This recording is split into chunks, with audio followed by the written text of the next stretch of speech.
Hello good afternoon everyone, welcome to banking वाला। कैसे हो आप सब लोग? और हमारे इस स्कीम्स के गवर्नमेंट योजनाओं के इस सीरीज में आप सबका स्वागत है। तो आज हम बात करने वाले एक बड़ी बेहतरीन स्कीम जिसकी चर्चा कई बार होती है, जिसका नाम है PM Svanidhi. Svanidhi stands for street vendors Atmanirbhar Nidhi, जिस योजना की शुरुआत गवर्नमेंट ऑफ इंडिया ने 2020 में की थी। 2020 में जब हमारे देश में कोविड 19 आया था, लॉकडाउन से लग गए थे, तो काफी ज्यादा नुकसान अलग अलग सेक्टर्स का हुआ था। उसमें से एक सेक्टर भी था स्ट्रीट वेंडर्स को लेके।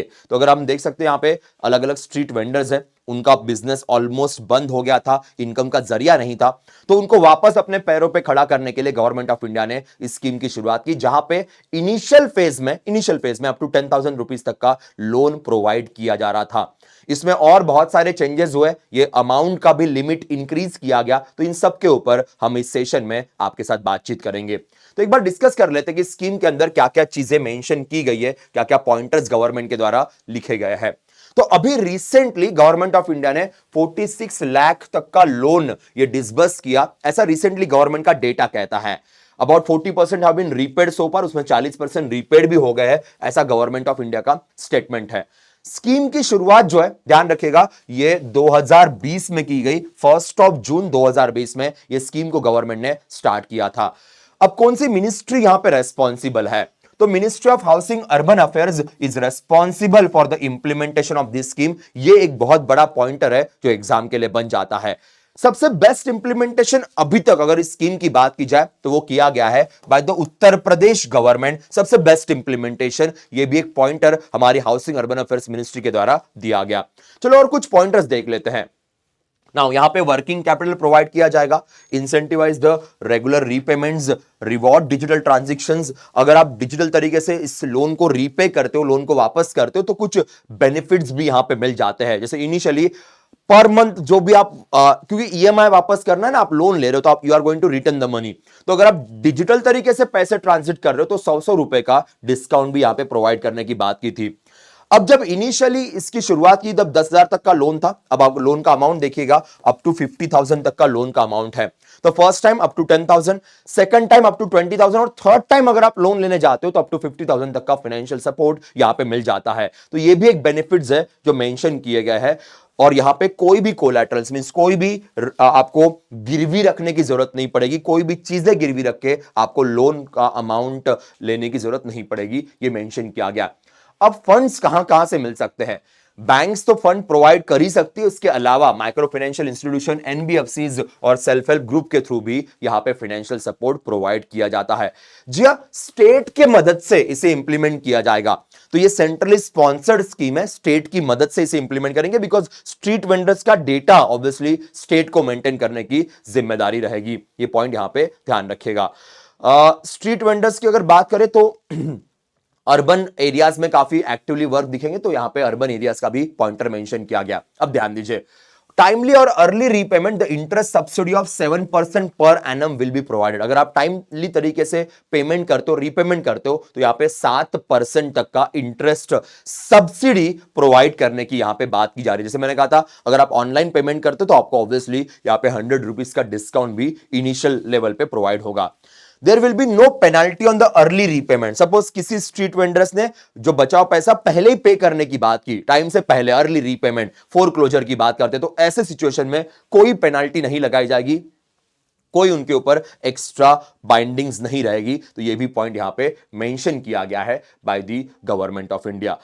तो इसी तरीके से इसको क्रिएट किया गया है। उद्यमी मित्र पोर्टल है, सिडबी। हाँ जी हाँ, मैं एक पॉइंट यहां पे आपको बताना भूल गया। सिडबी का उद्यमी मित्र पोर्टल यहां पे बहुत बड़ा रोल प्ले करता है, बहुत बड़ी तरीके से यहां पे काम करता है। चलो मैं आपके साथ एक चीज डिस्कस कर लेता हूं। मैं आपको लिंक ओपन करके दिखा देता हूं ताकि आपके लिए और बेटर रहेगा अंडरस्टैंड करने के लिए। तो ये आप देख सकते हो, पीएम स्वनिधि का ये वेबसाइट है। पीएम स्वनिधि का वेबसाइट आपको यहां दिख रहा होगा। सो पीएम स्वनिधि के वेबसाइट में आपको यहां पे एक और चीज दिख रही होगी, उद्यमी मित्र बाय सिडबी। ये पॉइंट मैंने तभी मेंशन किया था और वही पॉइंटर यहां पे आपके सामने भी है। Again the ministry is urban housing and urban affairs ministry, ये भी डेटा यहां पे है और इसी वेबसाइट पे आपको सारी चीजें क्लियरली अवेलेबल हो जाती है। एक बार मेरे ख्याल से लोडिंग का थोड़ा इश्यू आ रहा है, बट कोई नहीं, जो भी पॉइंटर्स मैंने आपके साथ डिस्कस किए थे वो सारे के सारे पॉइंटर्स इसी वेबसाइट के अंदर प्रॉपर तरीके से मेंशन किए गए हैं, जो आपके एग्जाम प्रिपरेशन के लिए लाभदायक रहेगा, हेल्पफुल रहेगा। अब जाते हैं क्वेश्चंस की तरफ के। आज के सेशन में हमने पीएम स्वनिधि के कुछ क्वेश्चंस पहले भी डिस्कस किए हुए हैं, तो अभी जो हम क्वेश्चंस डिस्कस करेंगे 10 क्वेश्चंस, ये पीएम स्वनिधि के अलावा भी कुछ स्कीम्स को लेकर रहेंगे। तो ये जो हमारा सेशन चलता है, सेशन के अंदर हम गवर्नमेंट स्कीम तो डिस्कस करते ही है, साथ में हम कुछ एमसीक्यूज भी डिस्कस करते हैं, जो केवल इसी स्कीम से नहीं बाकी भी स्कीम से रिलेटेड होते हैं, ताकि काफी चीजें हमारे लिए सही तरीके से मैनेज हो जाए। तो यस गाइस, सबसे पहला आपके सामने ये रहा। Microsoft and the Director General of Training, Ministry of Skill Development Entrepreneurship have signed a memorandum of understanding to facilitate the training at industrial training institutes and national skill training institute. The training initiative falls under which of the following program and will be extended to encompass students and educators of 10 national skill training institute specifically for women. So किसकी बात की जा रही है? यहां पे Microsoft involve है, director general of training है मिनिस्ट्री ऑफ स्किल डेवलपमेंट के अंदर, यहां पे बात की जा रही है आईटीआईएस की और नेशनल स्किल ट्रेनिंग इंस्टीट्यूशन की, मेजरली फोकसिंग ऑन वुमेन। सो 10 एनएसटीआईएस की बात की गई है। तो जी हां, कौन सा अभियान है जिसकी यहां पे बात की जा रही है? वेरी इंपॉर्टेंट, संपूर्ण शिक्षा, कुशल शिक्षा, कुबेर शिक्षा, साइबर शिक्षा या कौशल्य शिक्षा? आंसर इज साइबर शिक्षा। D is the answer of this question. Cyber शिक्षा की बात हो रही है। बस यहां पे एक पॉइंटर याद रखना दोस्तों कि यहां पे कौन इन्वॉल्व है। यहां पे माइक्रोसॉफ्ट की मदद से इसे इंप्लीमेंट किया जा रहा है। ये हमारे लिए काफी ज्यादा इंपॉर्टेंट पॉइंट बन जाएगा, ठीक है। अगेन नियर अबाउट यहां पे training of 6000 students and 2000 educators, ये भी एक पॉइंटर मेंशन किया गया, which can be important for the exam. Which ministry? Skill development ministry, Dharmendra Pradhan sir. Microsoft is the organisation. ITIs और नेशनल स्किल ट्रेनिंग इंस्टीट्यूट्स की बात की जा रही है। Total 10 national skill training institutes को इनिशियल फेज में इन्वॉल्व किया जाएगा। ओके, आगे बढ़ते हैं, नेक्स्ट क्वेश्चन की तरफ जाएंगे। नेक्स्ट क्वेश्चन नंबर 2 आपके स्क्रीन पे ये रहा। Fill in the blanks with the appropriate options. Recently, the Indian government has made the decision to allow how many primary agriculture credit societies to establish Pradhan Mantri Bharatiya Jana Aushadhi Kendras nationwide.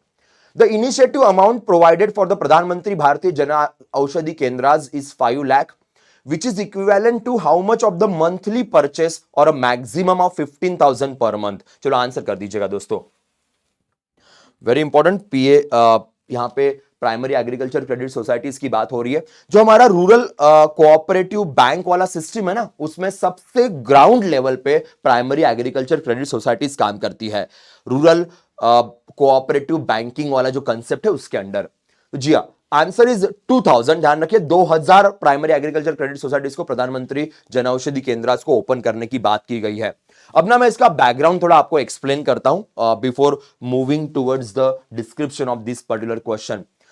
हमारे देश में primary agriculture credit societies है, सालों से काम कर रही है। जो हमारा अर्बन कोऑपरेटिव रूरल कोऑपरेटिव का स्ट्रक्चर है, उस स्ट्रक्चर को बहुत स्ट्रेंथनिंग ये अथॉरिटीज देती है। इनके थ्रू लोन वोन प्रोवाइड होता है, पर इनका ग्राउंड लेवल पे बड़ा अच्छा एस्टैब्लिशमेंट है। तो उसी एस्टैब्लिशमेंट की मदद से हम फर्टिलाइजर के एंगल में भी काम कर सकते हैं, हम जन औषधि केंद्र के एंगल में भी काम कर सकते हैं, हम इसे डिजिटाइज करके बाकी गवर्नमेंट स्कीम्स का भी सही तरीके से ट्रैक रख सकते हैं। तो हमारी cooperative minister Amit Shah sir के द्वारा यह मेंशन किया गया कि प्राइमरी एग्रीकल्चर क्रेडिट सोसाइटीज ये केवल रूरल कोऑपरेटिव को ही सपोर्ट करने में एंगल में काम नहीं करेगा, या रूरल कोऑपरेटिव बैंकों के सपोर्ट में ही काम नहीं करेगा, बाकी जो गवर्नमेंट स्कीम्स है उनका भी बेनिफिट यहां से ही प्रोवाइड किया जा सकता है। तो एक वन स्टॉप सेंटर बन जाएगा रूरल एरिया में, जहां पे एग्रीकल्चर को तो हेल्प मिल ही रही है, उनको तो लोन मिल ही रहा है, साथ में बाकी भी सुविधाएं इंप्लीमेंट हो जाएगी।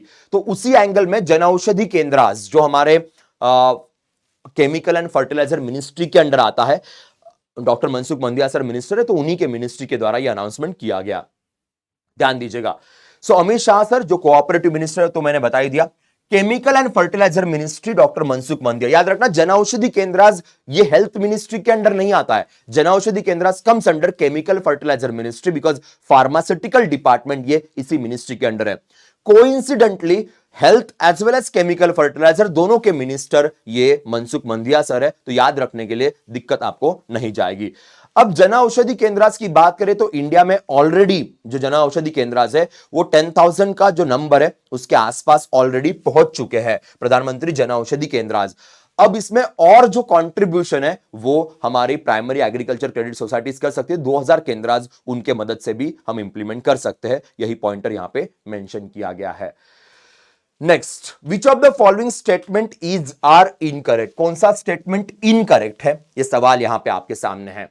Sarbananda Sonowal, Purushottam Rupala together laid the foundation stone of the Cochin Fisheries Harbour in Kerala.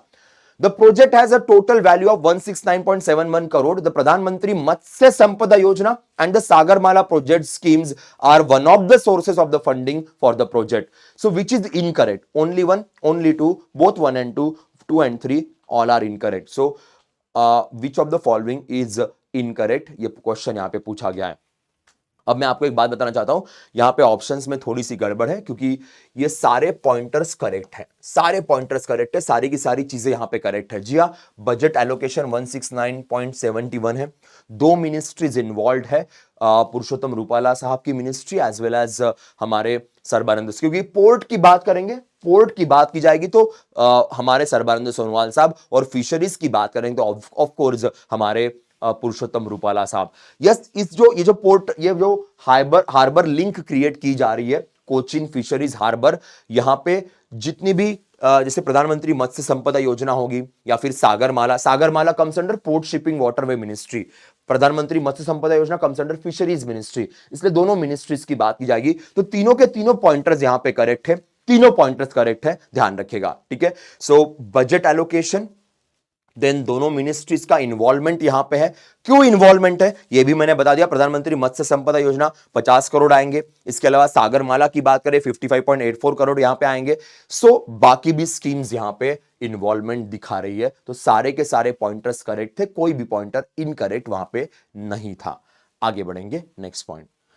जी हां, next question, Srinivas from DARPG inaugurated the third edition of NESDA.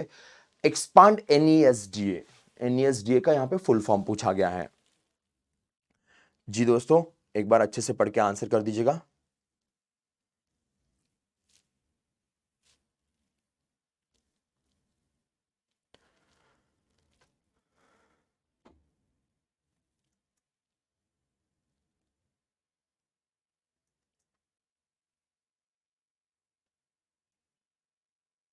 Yes, answer of this question is national e governance service delivery assistance की बात की जाती है। Okay, now DARPG की बात करेंगे तो ये हमारे जो गवर्नेंस है या फिर पर्सनल एंड पेंशन जो डिपार्टमेंट जितेंद्र सिंह साहब के पास आता है, उसी डिपार्टमेंट की यहाँ पे बात की जाएगी। सो ई गवर्नेंस के एंगल में यहाँ पे सर्विस डिलीवरी सिस्टम की शुरुआत की गई है by the government of India. Okay, चलो आगे बढ़ते हैं, नेक्स्ट पॉइंट की तरफ जाएंगे।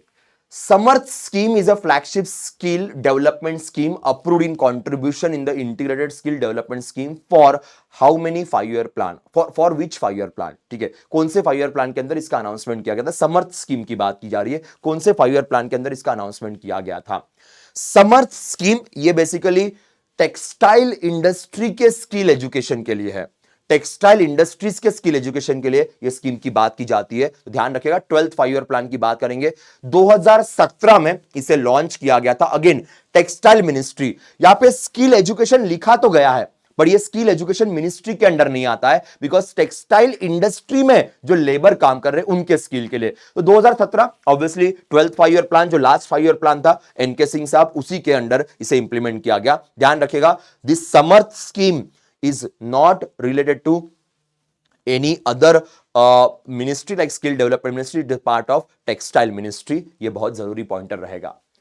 Which of the following organization implements the national career service? national career service ये कौन सी ऑर्गेनाइजेशन के द्वारा इंप्लीमेंट किया जाता है? national career service, answer is director general of employment की बात करेंगे, इनके द्वारा इसे इंप्लीमेंट किया था। डायरेक्टर जनरल ऑफ एम्प्लॉयमेंट 2015 में इसे लॉन्च किया गया, ministry of labour and employment के अंदर यह आता है। So this is very important. बहुत बार रोजगार मेला गवर्नमेंट ऑफ इंडिया इंप्लीमेंट करती, जब जो रोजगार मेला इंप्लीमेंट किया जाता है तब इसी अथॉरिटी की बात की जाती है, जिसे 2015 में गवर्नमेंट ने लॉन्च किया था। याद रखिएगा, labour ministry Bhupendra Yadav sir हमारे देश के लेबर मिनिस्टर है। Recently government of India has has launched a fellowship program known as Vaibhav under which of the following ministry? वैभव नाम का प्रोग्राम किस मिनिस्ट्री के अंडर लॉन्च किया गया? MSME, finance, education, science and technology, none of the above. अगर वैभव का full form आप जानते तो आप आराम से इसका आंसर कर पाएंगे। जी दोस्तों, आंसर कर दीजिएगा।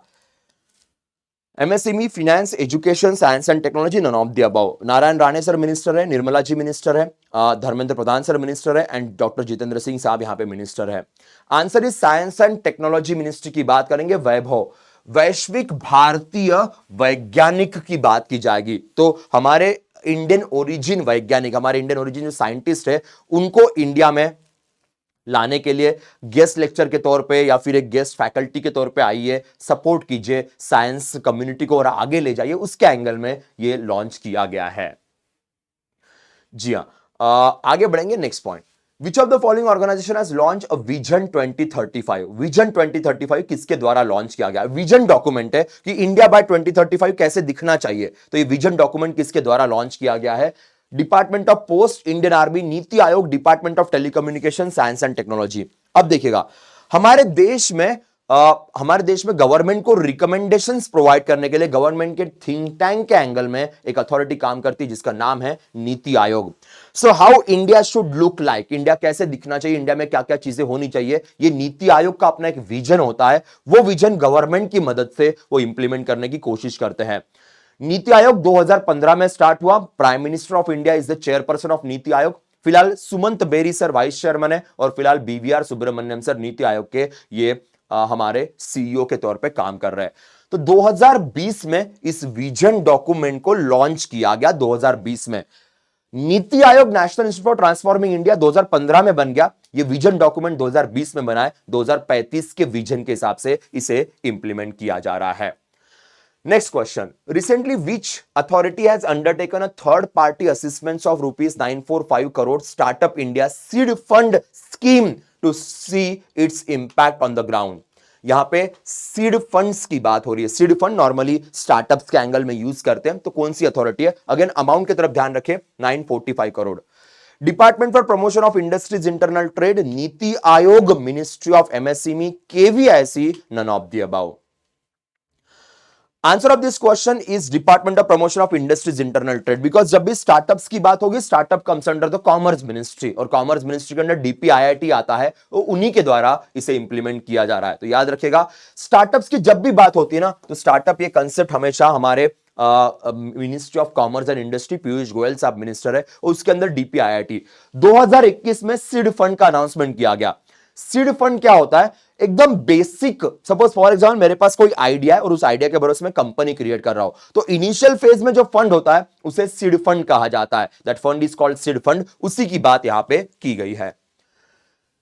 नर्विक scheme has been launched to ease lending of loans and enhance credit availability to small scale which MSME, self-help group, NGOs, exporters और importers। निर्विक का फुल फॉर्म अगर पता होगा तो ये आराम से आपके लिए डुएबल क्वेश्चन रहेगा।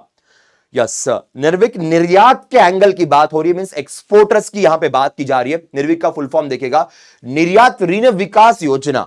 निर्यात ऋण विकास योजना एक्सपोर्ट को प्रमोट करने के लिए लोन प्रोवाइड करने की बात की जाती है। 2020 में से लॉन्च किया गया। Again commerce and industry ministry. तो हमारे पास एक्जिम नाम की बैंक है, हमारे पास ईसीजीसी नाम की एक अथॉरिटी है जो एक्सपोर्ट के एंगल में क्रेडिट गारंटी प्रोवाइड करती है। तो उन्हीं अथॉरिटीज के मदद से निर्विक योजना इंप्लीमेंट की जा रही है, सो दैट एक्सपोर्ट, इंडिया के एक्सपोर्ट को प्रमोट किया जा सके। तो यही फोकस यहां पे रहता है। दोस्तों, आज के इस सेशन में हमने एमसीक्यूज के अलावा पीएम स्वनिधि की भी बात की, उसका वेबसाइट भी मैंने आपको दिखाया था। वहां पे 10,000, 20,000, 50,000 ऐसे 3 ट्रेंचेस में लोन फैसिलिटीज अवेलेबल है। 2020 में पीएम स्वनिधि को लॉन्च किया गया था। तो दोस्तों, ये था हमारा आज का सेशन। हमारे सेशंस आगे भी आते रहेंगे जहां पे हम अलग अलग स्कीम और प्लस कुछ एमसीक्यूज के ऊपर बात करेंगे। दोस्तों happy Diwali to you all, और रिकॉर्डेड मैनर में सेशंस आपके पास रहेंगे जहां पे हम अलग अलग टॉपिक्स के ऊपर डिस्कशन करने वाले हैं। So that's all from this session. तब तक के लिए bye bye, take care, will see you in the next session. Bye दोस्तों।